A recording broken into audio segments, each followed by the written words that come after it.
दिल मिले थे, जबकि मेरे भाई यी फैन को जन्म से ही हार्ट डिजीज़ थी। इसलिए मेरे मॉम डैड मुझे फ़ोर्स कर रहे थे कि मैं अपना एक दिल उसे डोनेट कर दूँ, वरना वो मुझे हमेशा के लिए गाँव में फेंक आएँगे। मैंने सीधा उनसे दूर गाँव जाना ही बेहतर समझा, क्योंकि अपना दिल देने का मतलब था मेरी पक्की मौत। बाद में जब मेरी शादी हुई, तो मेरे भाई यी फैन की बीमारी वापस अचानक ट्रिगर हो गई। इस बार मेरी पत्नी लिऊ रुयान ने भी मुझ पर दबाव डाला कि मैं अपना दिल उसे दे दूँ। सिर्फ़ एक दिल ही तो माँग रही हूँ। तुम इतने सेल्फ़िश कैसे हो सकते हो?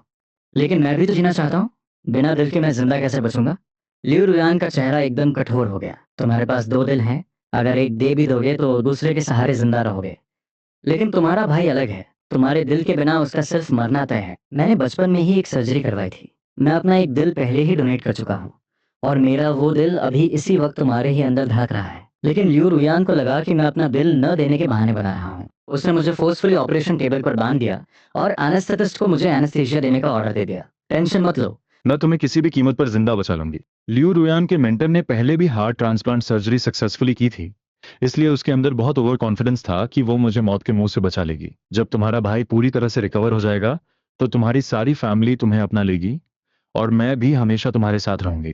कुछ ही देर बाद लियू रुयान ने मेरी बॉडी से मेरा वो इकलौता दिल निकाल लिया।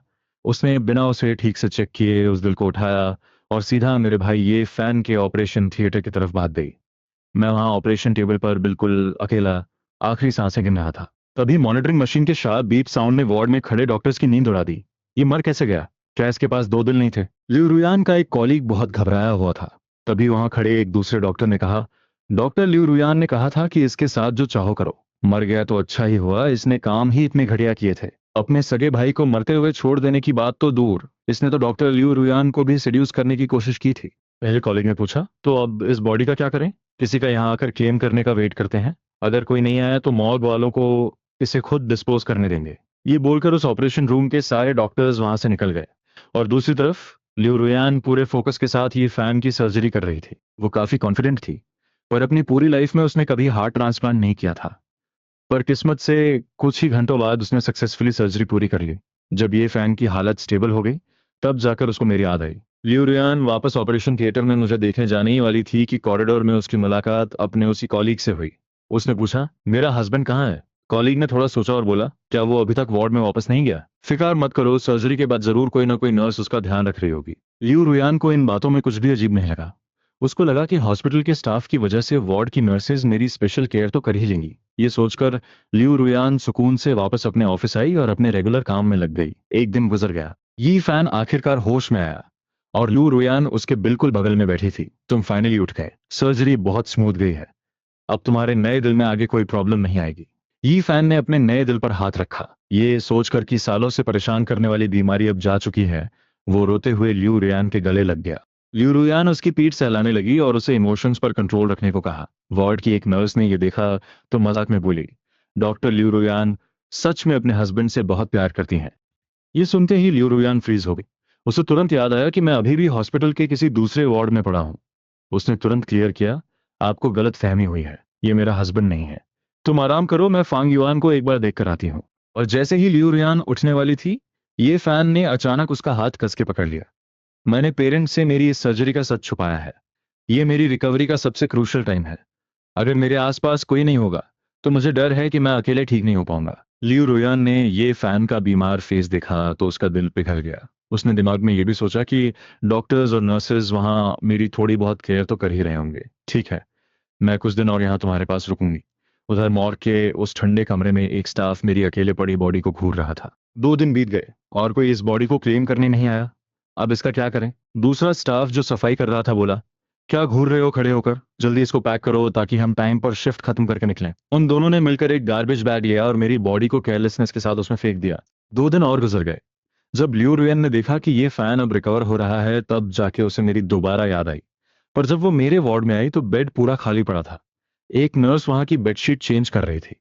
उसने पूछा, इस बेड का पेशेंट कहाँ है? नर्स ने उसकी तरफ देखा और बोली, ओ डॉक्टर लियू रुयान, वो तो हॉस्पिटल से डिस्चार्ज हो चुके हैं। नर्स का जवाब सुनकर लियू रुयान काफी चिढ़ गई। उसने माइंड में सोचा, मैंने हाल ही में उसकी सर्जरी की थी, ठीक से हॉस्पिटल में रेस्ट करने के बजाय वो सीधा यहाँ से भाग गया। उसने जल्दी से अपना फोन निकाला और मेरा नंबर डायल किया पर कॉल लग ही नहीं रही थी। ठीक है, अगर इसमें इतना ही एटीट्यूड है तो बाहर जाके सड़कों पर मरे, मुझे दोबारा फोन मत करना।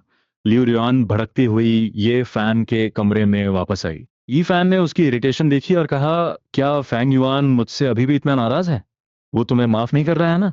सब मेरी गलती है, मैं अभी जाता हूँ और उसके सामने सब क्लियर करता हूँ। तुम दोनों मेरी वजह से आपस में मत लड़ो। ये फैन बेड से जल्दी उठने की एक्टिंग करने लगा। लियू रुयान ने उसे फौरन रोका, तुम उसकी इतनी टेंशन क्यों ले रहे हो? अभी तुम्हारा पूरा फोकस सिर्फ अपनी रिकवरी पर होना चाहिए। जिस दिन तुम डिस्चार्ज होगे, तुम्हारे पेरेंट्स ये गुड न्यूज़ सुनकर जश्न मनाएंगे। और जहां तक फोंग युआन का सवाल है, वो इतनी जल्दी नहीं मरेगा। वो तो कब का यहाँ से डिस्चार्ज हो चुका है। तभी लियू रुयान के दिमाग में मेरा गिड़गिड़ाता हुआ चेहरा घूम गया, जब मैं ऑपरेशन टेबल पर जान की भीख मांग रहा था। इस बात से उसे अंदर ही अंदर अजीब सी चुभन महसूस हुई।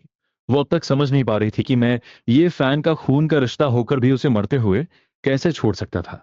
और फिर ये फैन को देखती थी जो खुद बीमार होकर मेरी परवाह कर रहा था, जिससे उसे रियलाइज हुआ कि मैं ये फैन के बराबर बिल्कुल नहीं हूँ। उसने तय किया, अगर मैं गुस्से में इतनी जिद पकड़कर यहाँ से चला ही गया हूँ, तो अच्छा है मैं अकेले रहकर अपना गुस्सा ठंडा करूं। जब ये फैन डिस्चार्ज होगा, वो मुझे बुला लेगी। डॉक्टर्स के ऑफिस में सभी कॉलीग्स आपस में गॉसिप कर रहे थे। लियू रुयान के आते ही सब एकदम शांत हो गए। तुम लोग अभी क्या बातें कर रहे थे और क्या करेंगे? हम तो बस तुम्हारी और तुम्हारे हस्बैंड के डीप कनेक्शन की बातें कर रहे थे। लियू रुयान को लगा कि अगर मैंने फोर्स किए जाने पर भी अपना दिल डोनेट किया है, गायब होने को मेंटली माफ कर दिया, पर कॉल्स का जवाब न देने पर वो अभी भी भड़की हुई थी। उसके कॉलीग ने उसका फेस ऑब्जर्व किया। कहीं ऐसा तो नहीं कि सर्जरी की वजह से तुम्हारे हस्बैंड का मूड ऑफ हो? ऑपरेशन के बाद ऐसा होना बहुत नॉर्मल बात है। तुम उसे थोड़ा स्पेस दो और उसके लिए कुछ ऐसा करो जिससे उसका मूड अच्छा हो जाए। ये एडवाइस सुनकर लियू रुयान के चेहरे की टेंशन गायब हो गई। उसे याद आया कि हमारे अपार्टमेंट के पास वाली शॉप के केक्स मुझे बहुत पसंद थे। शिफ्ट खत्म होते ही वो सीधा केक्स लेकर अपार्टमेंट में आई। हस्बैंड, देखो मैं तुम्हारी फेवरेट पेस्ट्री लाई हूँ। घर में कोई रिप्लाई नहीं मिला।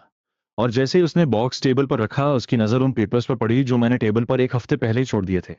हमारे डिवोर्स पेपर्स, जिस पर मुझे पता चला था कि वो मेरा दिल निकलवाना चाहती है। मैंने उसी पल डिवोर्स का फैसला फाइनल कर लिया था। लियू रुयान डिवोर्स पेपर्स देखकर शॉक में थी। क्या सच में?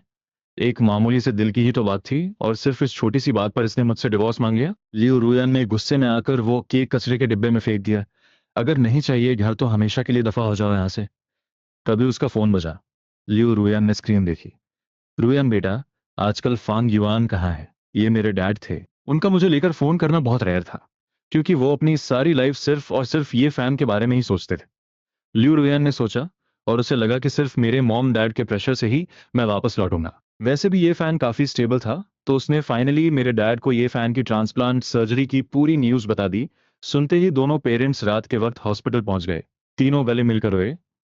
तब मेरे पेरेंट्स ने पूछा, तुम्हारा छोटा भाई कहाँ है? जब वो इसी हॉस्पिटल में एडमिट था, तब भी उसने आकर तुम्हें नहीं देखा? ये फैन ने नाटक करते हुए कहा, भाई तो काफी दिन पहले ही यहाँ से डिस्चार्ज हो गया है।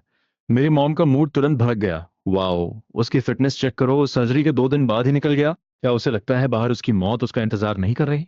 मेरे डैड ने उसे टोका, कैसी बकवास कर रही हो?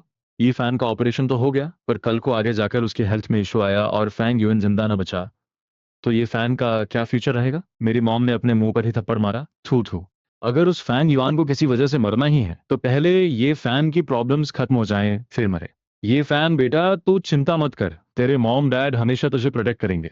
ये फैन अपने पेरेंट्स का इतना ब्लाइंडली सपोर्टिव रिस्पॉन्स सुनकर दिल ही दिल में स्माइल कर रहा था। अगले दिन जब लियू रुयान कमरे में आई, वहां एक परफेक्ट लविंग फैमिली पिक्चर चल रही थी। ये फैन और मेरे मॉम डैड आपस में इमोशनल मोमेंट्स शेयर कर रहे थे।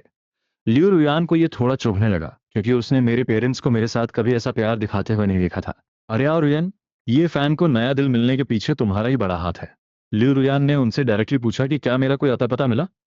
मेरा नाम सुनते ही पेरेंट्स नाराजगी और इरिटेशन में बोले, उस वेस्ट इंसान के चक्कर में अपना टाइम क्यों बर्बाद करी हो? वो डिस्चार्ज हो चुका है, इसका मतलब वो जिंदा और परफेक्ट है। तुम अपना पूरा ध्यान बस ये फैन पर लगाओ। मेरे मॉम डैड हमेशा से अपने बड़े बेटे ये फैन और लियू रुयान की सेटिंग करवाना चाहते थे, पर ये फैन की क्रिटिकल कंडीशन के चलते उन्होंने इस बारे में खुलकर कभी बात नहीं की थी। पर अब नए दिल आने से चांसेस पूरे थे। अगर मेरा और उसका डिवोर्स फाइनल हो जाए तो ये फैन इजीली मेरी जगह फिक्स हो जाएगा।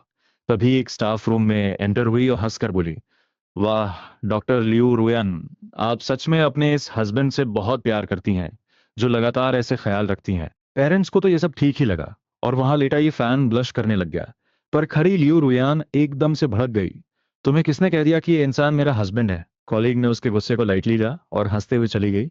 ओहो, वार्ड में सब पब्लिक जानती है, नाटक करने का कोई फायदा नहीं है। मेरे डैड ने जल्दी से लियू रुयान का हाथ पकड़ लिया। बुरा मत मानो, जब फंग युआन यहाँ है ही नहीं, तो अगर दूसरे तुम्हारे रिश्ते को वैसे ही समझते हैं तो इसी बहाने ये फैन को हॉस्पिटल स्टाफ से एक्स्ट्रा वीआईपी सर्विस मिल जाएगी। ये सुनकर और वहाँ ये फैन का बदला हुआ एटीट्यूड देखकर लियू रुयान बहुत इरिटेट हो गई। वो अपना गुस्सा पीते हुए वापस अपने ऑफिस आई। वो उस कॉलीग की शिकायत